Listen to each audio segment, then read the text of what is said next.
The Great Hall of the Galactic Council was a place of wonder. It floated in the empty space between three star systems, a station so large that it had its own weather. Representatives from 400 species gathered here to discuss trade, borders, and peace. The hall itself could hold 10,000 beings, and today it was full. Commander Daniel Carter stood at the speaking platform. He was a tall man with gray at his temples and tired eyes. Behind him stood Captain Lisa Monroe and Dr. Amy.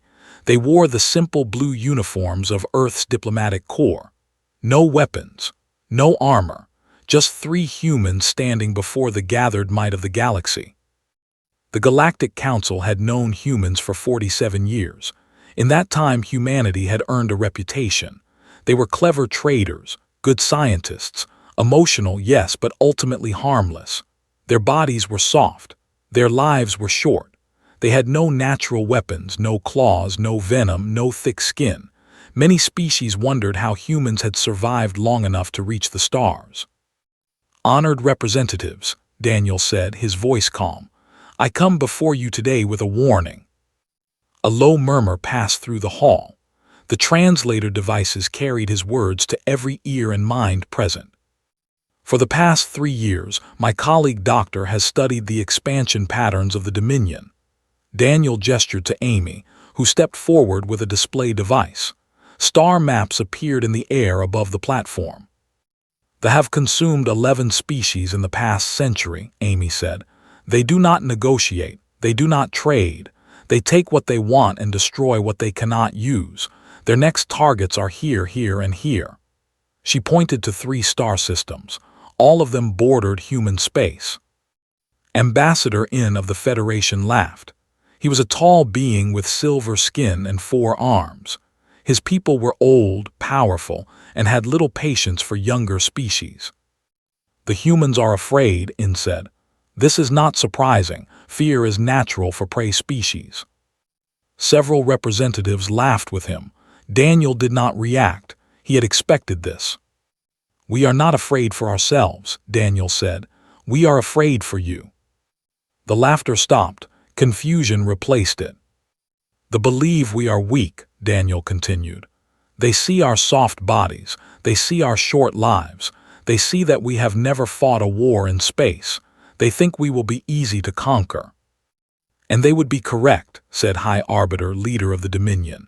He sat in the upper levels of the hall, surrounded by his guards. He was massive and creature with black armor plating and eyes like polished stone. "Your species has nothing we cannot take, human. Your worlds are rich. Your people are numerous. You will make excellent servants." Daniel looked up at. For a long moment he said nothing. Then he spoke, and his voice was different now, quieter, heavier. "High Arbiter, I am going to say something to you now. I want you to remember it. I want everyone in this hall to remember it." The hall went silent. Even the translators seemed to pause. "Humanity does not want war," Daniel said. "We left our to escape war. We spread to the stars, hopping to find peace. For 47 years we have traded with you, learned from you, and called you friends. We have been patient. We have been kind. We have shown you only our gentle face." He took a breath. "But we are not only gentle. Our history is written in blood. Our ancestors did terrible things to each other, things that would make your soldiers weep. We carry that darkness inside us, every single one of us. We have spent centuries learning to control it, to lock it away, to be better than our nature." Daniel stepped forward, and something in his eyes made several representatives lean back. "If you attack our worlds, if you harm our families, if you touch our children, you will see what we really are. You will see why our oldest stories are filled with monsters. You will see why we fear ourselves more than we could ever fear you." High Arbiter made a clicking sound that his translator rendered as laughter. "Pretty words, human, but words do not win wars." "No," Daniel agreed. "They do not, so let me give you something more than words. Let me give you a promise." He looked directly at. "If you bring death to our people, we will not stop until your species exists only in memory. We will not negotiate. We will not accept surrender. We will hunt you across every star system, every planet, every moon. We will find you in the dark places where you try to hide, and we will end you, not because we hate you, but because we will not allow anyone who harms our children to continue existing in this universe." The hall was completely silent. "This is not a threat," Daniel said. "This is a warning. The same warning we would give to anyone who walks toward a cliff. We are telling you what will happen. We are begging you to choose differently." He paused. "You cannot survive our wrath, please. Do not make us prove it." For a long moment, no one spoke. Then Ambassador In laughed again, and this time others joined him. The tension broke like a wave against rocks. "Human emotions," In said. "Always so dramatic. High Arbiter, I think you have nothing to fear from these soft creatures." Mandibles clicked in amusement. "I agree. The human speaks of wrath like a child speaks of monsters under the bed, frightening to them perhaps, but not to us." Daniel closed his eyes. When he opened them, Lisa saw something die inside him. Hope, perhaps, or faith in the galaxy's wisdom. "We have delivered our warning," he said quietly. "History will remember that we tried." He turned and walked off the platform. Lisa and Amy followed. Behind them, the council returned to its normal business. No one gave the humans a second thought. 3 weeks later, High Arbiter reviewed the intelligence reports on human military strength. The numbers were small. The weapons were old. The ships were designed for exploration, not war. He authorized the invasion that same day. In her quarters on the station, Scholar Myras of the Historians Guild began a new file. She had studied many species, many wars, many extinctions. Something about the human commander's words had stayed with her, the look in his eyes when he made his promise. She titled the file, "Human Conflict, a Study." She did not know it yet, but this file would become the most important document in galactic history. Elysium Prime was a beautiful world. It had green forests, blue oceans, and mountains that touched the clouds. 12 million humans called it home. They had built cities that blended with nature, schools that taught children to dream, and hospitals that healed the sick. It was everything humanity hoped to become when they reached for the stars. Sergeant Blake woke up that morning to the smell of pancakes.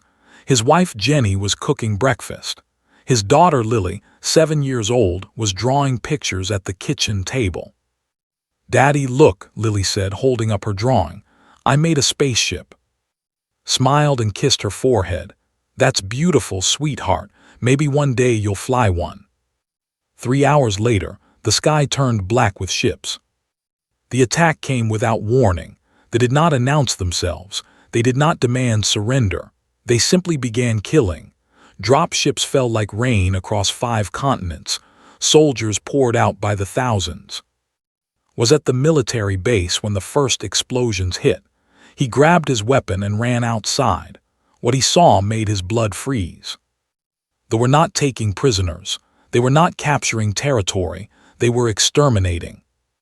"All units, defensive positions," shouted into his communicator. "Protect the civilian shelters." But there were not enough soldiers. There were never enough soldiers. Elysium Prime was a colony world, not a fortress. They had 2,000 defenders against 200,000 invaders. Fought for 6 hours. He watched his friends die. He watched buildings burn. He watched ships fall from the sky. They were everywhere, their black armor making them look like shadows with claws.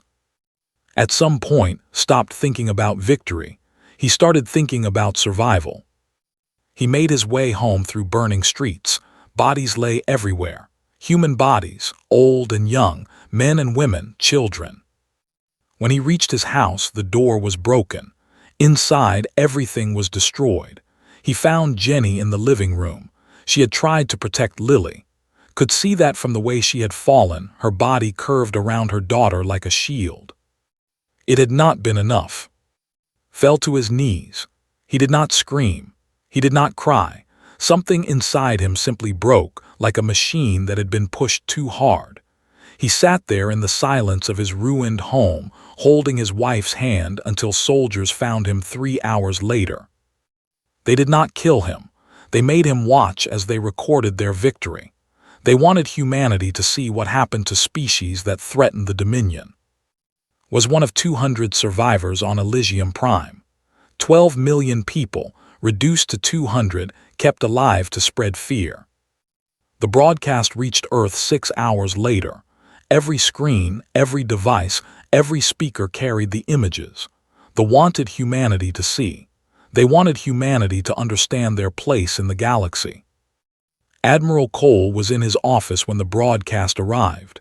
He watched the entire thing. The attacks, the massacres, the burning cities, the bodies of children lying in the streets.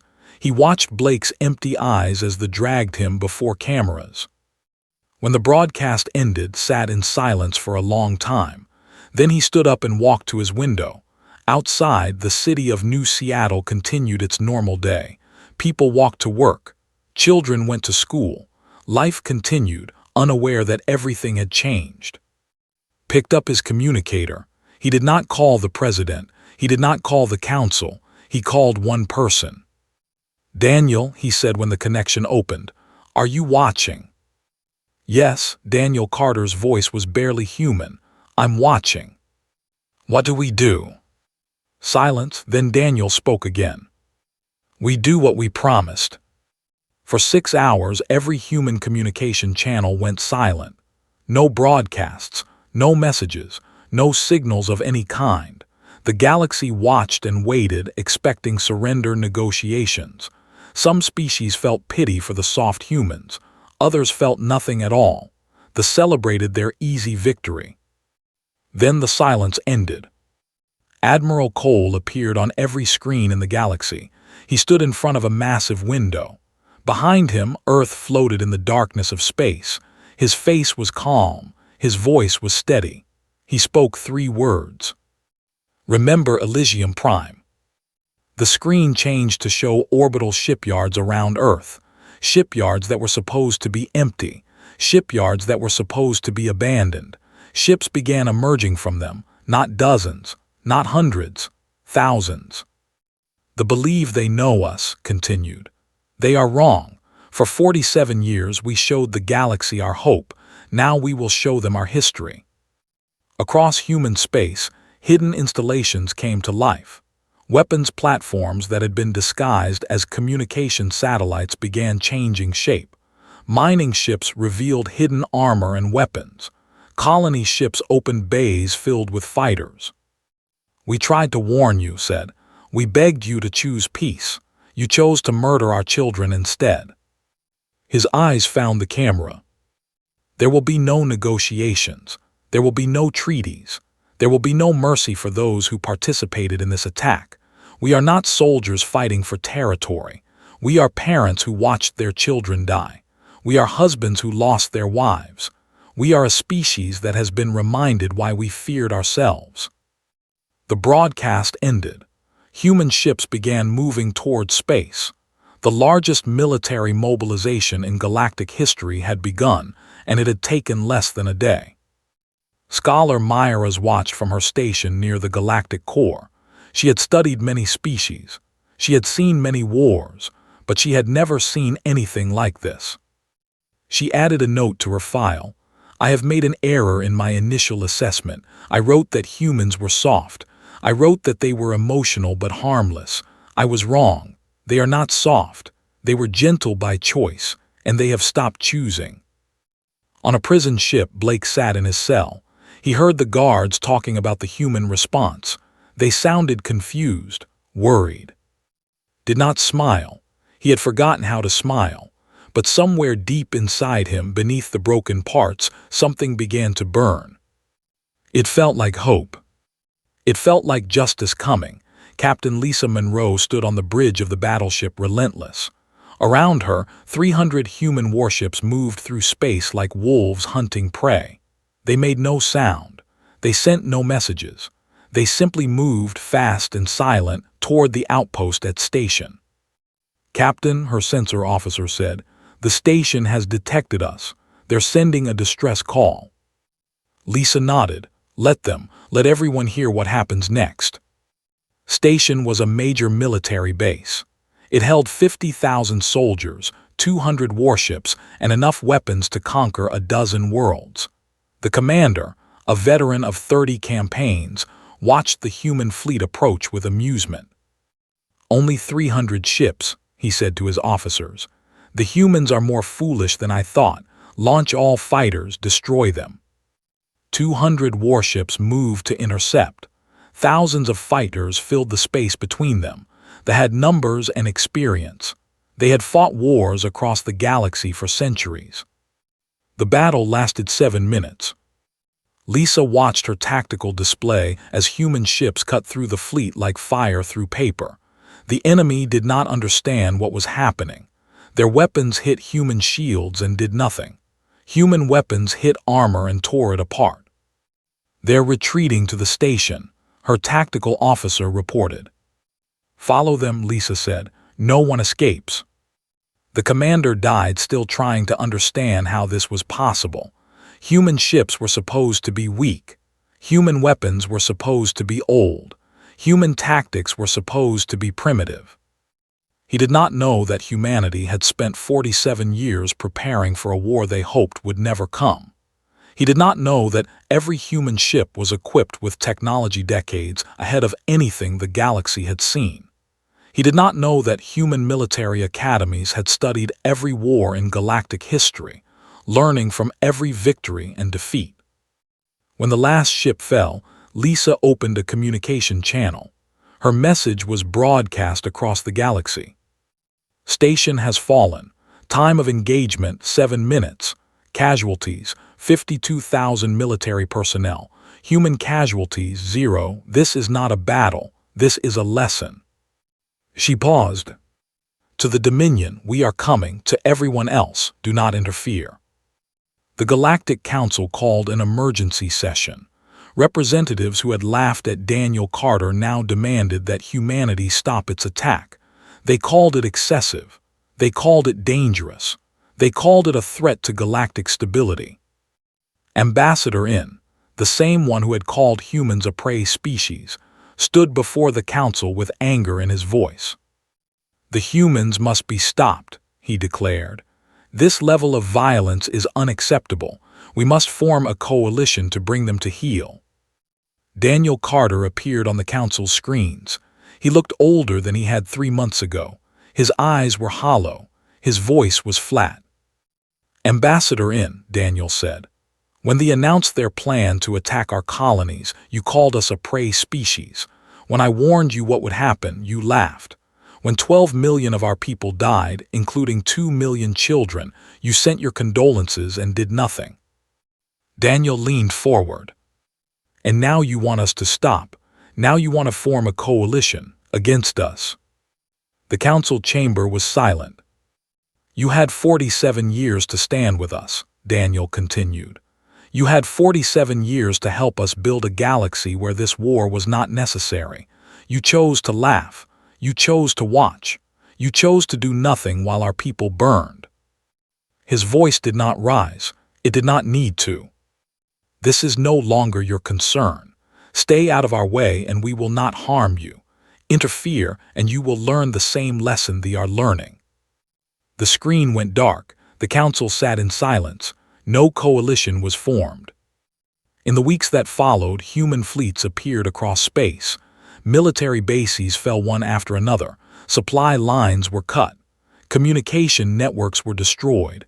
They had never fought an enemy like this. Humans did not fight for territory. They did not fight for resources. They fought to destroy. But something strange happened in those weeks.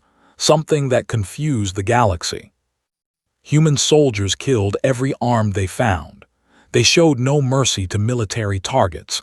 But when they found civilians, they stopped. When they found workers, they stopped. When they found the enslaved species that they had conquered over the centuries, they stopped.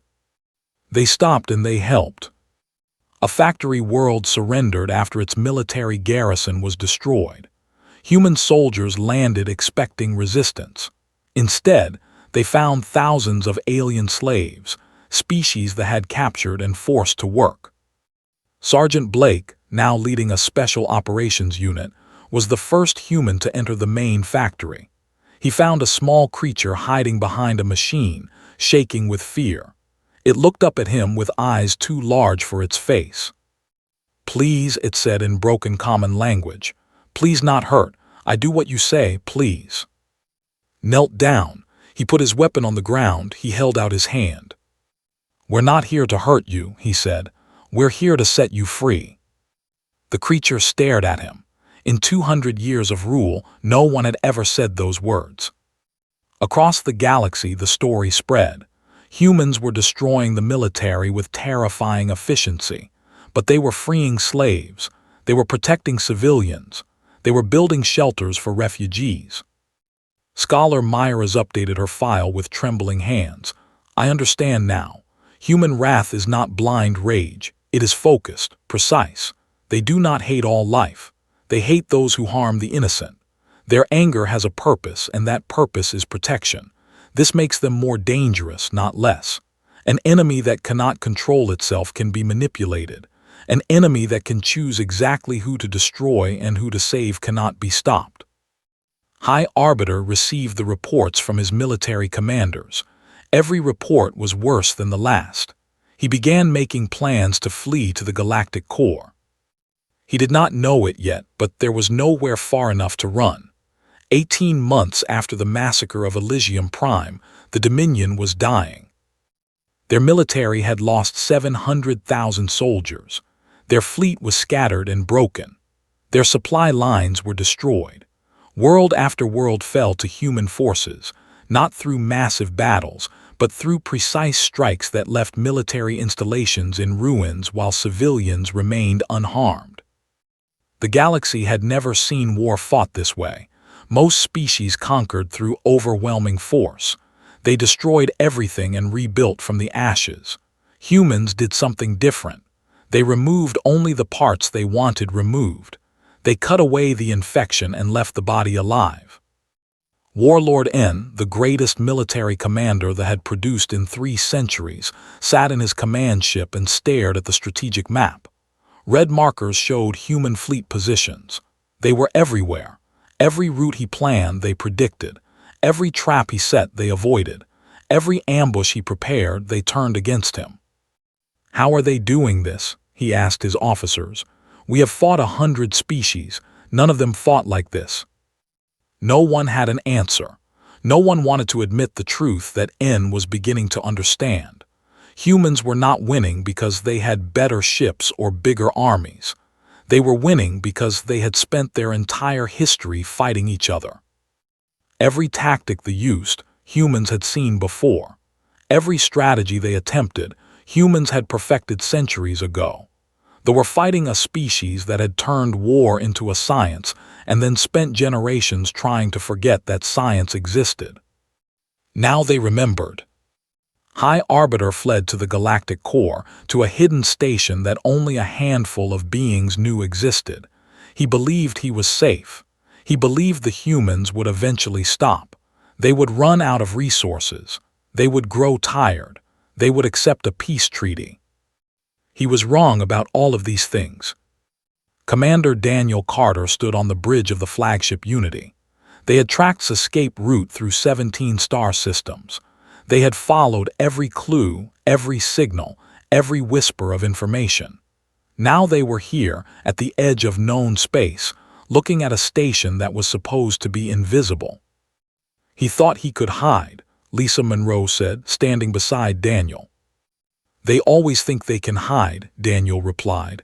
"They never understand. We don't forget. We don't stop. Not until it's done." The station detected them too late. Human ships surrounded it before its defenses could activate, watched on his monitors as his last hope disappeared. He sent a message to the human fleet. "I offer unconditional surrender," said. "The Dominion will accept any terms. I will face any punishment you demand. Just end this war." Daniel's response was calm. "Your surrender is accepted. You will be taken into custody. Your military leaders will stand trial. Your war criminals will face justice." Felt relief wash over him. It was finally over. However, Daniel continued, and the relief turned to ice. The Dominion no longer exists.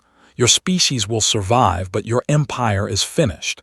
Every world you conquered will be freed. Every slave you took will be released. Every military installation will be destroyed. You will never again have the power to do what you did to Elysium Prime. That is acceptable, said quickly. We agree to all terms. You misunderstand. I am not negotiating. I am informing you of what will happen. A delegation from the Galactic Council arrived 3 days later. Ambassador In was among them. He had requested the meeting. He wanted to understand. Admiral Cole received them on the Unity. The council members looked around at the human ship with barely hidden fear. These were the beings they had dismissed as harmless. These were the soft creatures they had laughed at. Admiral In said, struggling to maintain his dignity. The council is concerned about the scope of human military action. You have destroyed an empire. Surely this is enough. Looked at him for a long moment. Ambassador, let me explain something to you. Before the war, we told you what would happen. We warned you. We begged you to help us prevent this. You chose to do nothing. We did not think. No, you did not think. You assumed we were prey because we chose to be peaceful. You assumed we were weak because we did not display our strength. You assumed that our warning was nothing more than emotional exaggeration. Walked to a window that looked out at the stars. Do you know why we warned you? It was not because we feared what we would become if we had to fight them. We knew the darkness that lives inside us. We knew what our ancestors had done to each other. We did not want to become that again. He turned back to face them. But you gave us no choice. They murdered our children, and now we are exactly what we feared becoming. We are the monsters from our oldest stories. We are the wrath we warned you about. In swallowed hard, and what happens now? Now we finish what we started. We remove this ability to ever threaten anyone again. We free the species they enslaved. We build something new in the space where their empire used to be. And then, his eyes met In's. And then we go home. We bury our dead. We try to remember how to be gentle again. And we hope that no one else in this galaxy ever makes us do this again. The delegation left in silence. In a refugee camp on a former slave world, Blake sat with the small alien creature he had rescued from the factory. He had learned that its name was Pip, and that its species had been enslaved for 60 years. Why did you help us? Pip asked. You could have destroyed everything. You could have killed us too. Looked at the stars above them. Because that's not who we want to be, he said. We're fighting a war, but wars end. And when this one ends, I want to be able to look at myself and know that I was still human, that I protected the innocent, even when I was destroying the guilty. Pip did not fully understand, but it curled up next to and fell asleep, trusting the strange, soft creature who had ended 2 centuries of slavery with 3 words. You are free. The war was almost over, but the hardest part was still to come. The war ended on a quiet morning, 3 years after it began. High Arbiter stood in chains before a human tribunal. The chamber was simple, with no decoration or ceremony. Just plain walls, hard seats, and a raised platform where 3 human judges sat. The galaxy watched through broadcast systems. Every species, every world, every station saw the moment. Had imagined this day many times during his captivity. He had expected rage. He had expected violence. He had expected humans to tear him apart for what he had done to their people. Instead, they read the charges in calm voices. They presented evidence in organized files. They allowed him to speak in his own defense. They followed every law and procedure they had created for this moment. It was more terrifying than rage. Commander Daniel Carter was called as a witness. He walked to the stand slowly. 3 years of war had aged him 20 years. His hair was fully gray now. His face was lined with grief, but his voice was steady when he spoke. Commander Carter, the lead judge said. "You delivered a warning to the Galactic Council before the attack on Elysium Prime. Please tell the tribunal what you said." Daniel recited the same words he had spoken 3 years ago, the warning that no one had believed. When he finished, the chamber was silent. "And did they respond to your warning?" High Arbiter laughed, Daniel said. He called it typical human emotional exaggeration. He authorized the invasion 3 weeks later. The trial lasted 4 days. Witnesses came from across the galaxy, survivors of Elysium Prime, freed slaves from factories, military officers who had watched their comrades die. Each one told their story. Each one added another weight to the scale. On the final day was allowed to speak. He stood before the tribunal, his chains clinking softly. "I underestimated your species," he said. "I thought you were weak because you were kind. I thought you were prey because you did not hunt. I was wrong." He looked at Daniel. "You warned me. I did not listen. My people have paid the price for my arrogance." The lead judge asked the question everyone was waiting for. "High Arbiter, do you have anything to say before we deliver our verdict?" Was silent for a long moment. "Only this," he said finally. "You could have destroyed us completely. You had the power. You had the right. We murdered your children and you could have murdered ours in return. But you did not. You freed our slaves instead of taking them for yourselves. You protected our civilians even as you destroyed our military. You showed mercy even when no one would have blamed you for cruelty." His voice dropped. "I do not understand your species. I do not think anyone in this galaxy truly does. You are the most gentle beings I have ever met, and you are also the most terrifying. I do not know how both things can be true, but they are." The tribunal deliberated for 6 hours. When they returned, the lead judge read the verdict. "High Arbiter, you have been found guilty of crimes against humanity and crimes against peace. For authorizing the massacre of Elysium Prime and the deaths of 12 million innocent people, including 2 million children, you are sentenced to life imprisonment. You will spend the rest of your existence bearing witness to what you did and what it cost." Had expected death. He had prepared himself for execution. This was worse. This was a lifetime of remembering. The galaxy watched as he was led away. Many expected celebrations. There were none. Humans did not celebrate this victory. They mourned it. Daniel Carter addressed the Galactic Council one final time. The same chamber where he had given his warning. The same representatives who had laughed at him. "The war is over," he said. "The Dominion no longer exists. The species they enslaved are free. The galaxy is safer than it was 3 years ago." He paused. "We warned you this would happen, not because we wanted it, but because we knew what we were capable of. For 47 years we showed you our hope. We showed you who we wanted to be. Scientists, traders, diplomats, friends." His voice grew heavy. "Now you have seen our history. You have seen what we tried so hard to leave behind. You have seen the monsters we carry inside us, the ones our ancestors fought and died to lock away." He looked around the chamber. "We are going home now.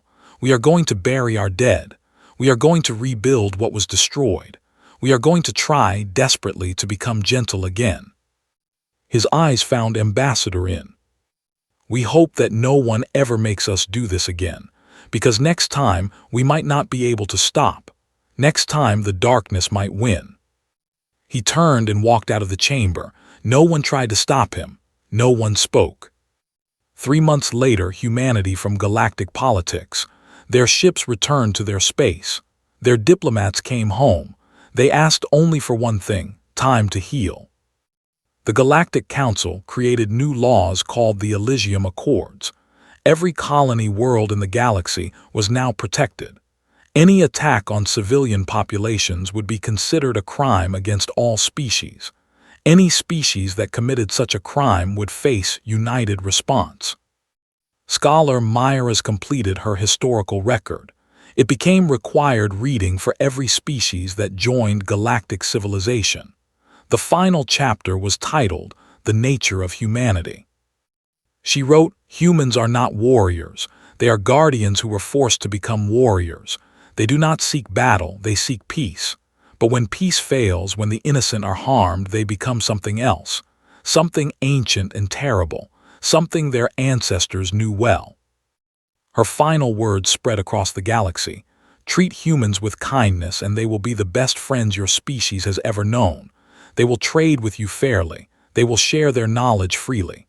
They will stand beside you in times of trouble, but harm their children and you will learn what their ancient word wrath truly means.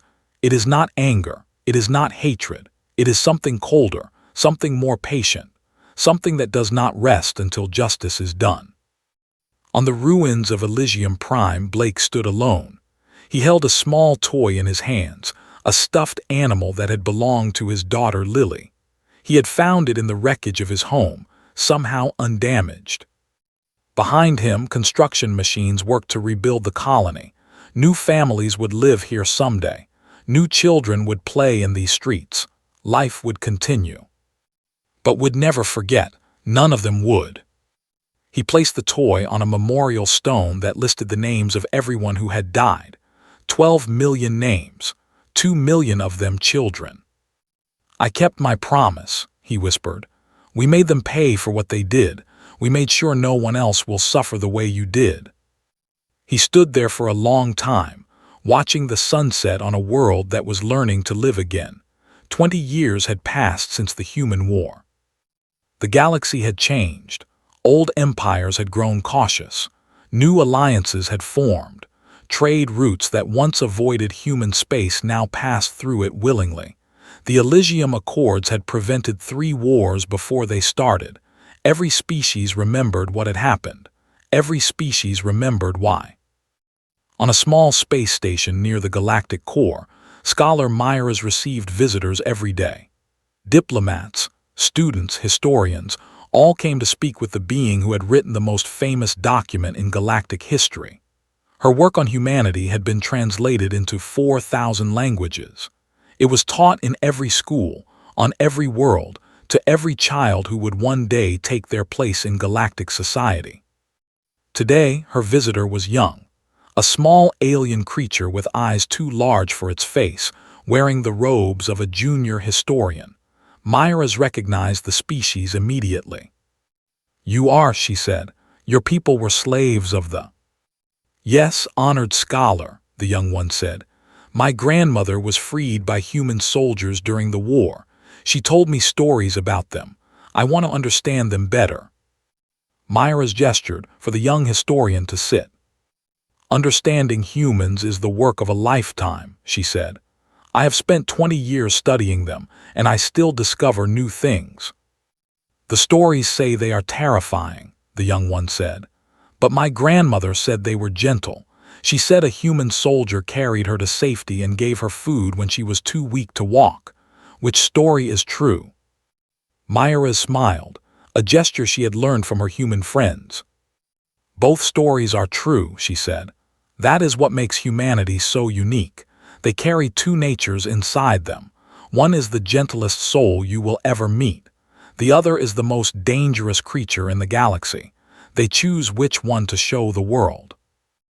On Earth, in a quiet house near the ocean, Daniel Carter sat on his porch and watched the waves. He was old now, his hair white, his movements slow, but his mind was still sharp. He remembered everything. He always would. A transport ship landed in his yard. A young woman stepped out, wearing the uniform of Earth's diplomatic corps. She was his granddaughter, following in his footsteps.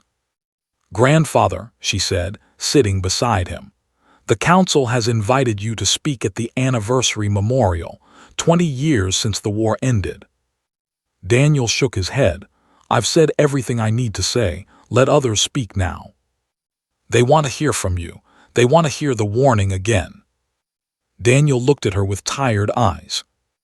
"The warning wasn't for them," he said quietly. "It was for us. We needed to remember what we were capable of. We needed to know what we might become if we were pushed too far." He looked back at the ocean. I spent my whole life hoping that warning would never come true. When it did, I felt like I had failed. Like maybe if I had found better words, better arguments, I could have prevented it all. His granddaughter took his hand. "You didn't fail," she said. "You gave them a chance, they didn't take it." "I know, but knowing doesn't make it easier. 12 million people died, and millions more died in the war that followed, all because one species thought we were too soft to fight back." In the rebuilt city of New Elysium on Elysium Prime, Blake ran a school. He had never returned to military service after the war. Instead, he had dedicated his life to teaching children, both human and alien. Today, his classroom held students from 7 different species. They sat together, played together, learned together. It was exactly what he had dreamed of when the war ended. "Teacher," a small voice said, "a child, one of the species freed from slavery. Is it true that you were a soldier in the Great War?" Knelt down to meet the child's eyes. "Yes," he said, "a long time ago." "Were you scary? The stories say human soldiers were scary." Thought about the question carefully. "I was sad," he said finally. "I was angry. I had lost people I loved very much. And yes, I think I was scary to the beings who had hurt them." "But you're not scary now." "No, because the war ended and I chose to be something else. I chose to be a teacher instead of a soldier. I chose to build instead of destroy. I chose to help children like you grow up in a galaxy where no one has to be afraid." The child seemed satisfied with this answer. Class resumed. 50 years after the war, High Arbiter died in his prison cell. He had spent half a century watching the galaxy change, watching the species he had tried to conquer become the most respected beings in known space. He had watched humans heal, rebuild, and return to their gentle nature. He had written a document before he died.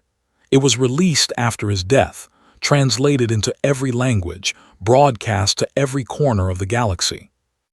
It said, "I was the fool who woke the sleeping giant. I was the one who turned kind souls into warriors. I have spent 50 years trying to understand how I could have been so wrong about them. I have only one answer. I thought kindness was weakness. I thought mercy was fear. I was wrong. Kindness was their choice. Mercy was their strength. They chose to be gentle in a galaxy that rewarded cruelty. And when we took that choice away from them, they showed us what they really were." His final words became as famous as Daniel Carter's warning. "If you meet a human, be grateful, be kind to them, help them if they need help, and never, ever give them a reason to remember their history, because they have worked so hard to forget it, and the galaxy is better because they have." 100 years after the war, a young alien child stood in a museum on a neutral world. She looked up at a display showing a human in diplomatic robes. The plaque beneath it read, "Commander Daniel Carter, who delivered the warning." "Mother," the child said, "why does everyone love humans so much? And why does everyone fear them?" Her mother, a tall being with silver skin, knelt beside her. "Because they could destroy us all," she said. "Every species in this galaxy knows it. Human fleets could burn every world, every station, every ship. They have the power.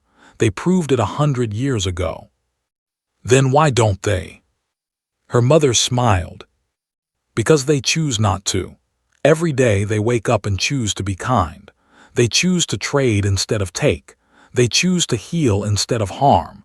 They choose to protect instead of conquer. And that choice, that daily choice to be gentle when they could be terrible, is why we love them." She looked at the display of Daniel Carter. "And that is why we fear them, because choices can change. And if we ever give them a reason to choose differently, we will learn what their ancestors knew. We will learn why humans warned us. We will learn why their oldest stories were filled with monsters." The child looked at the display for a long time. "I hope they never stop choosing to be kind," she said. Her mother held her close. "So does the entire galaxy, little one. So does the entire galaxy." And far away on a blue world called Earth, humans continued to live their lives. They laughed and cried and loved and lost. They raised children and buried elders. They built and created and dreamed. And every day they chose to be gentle, because they remembered what they were capable of, and they never wanted to become that again.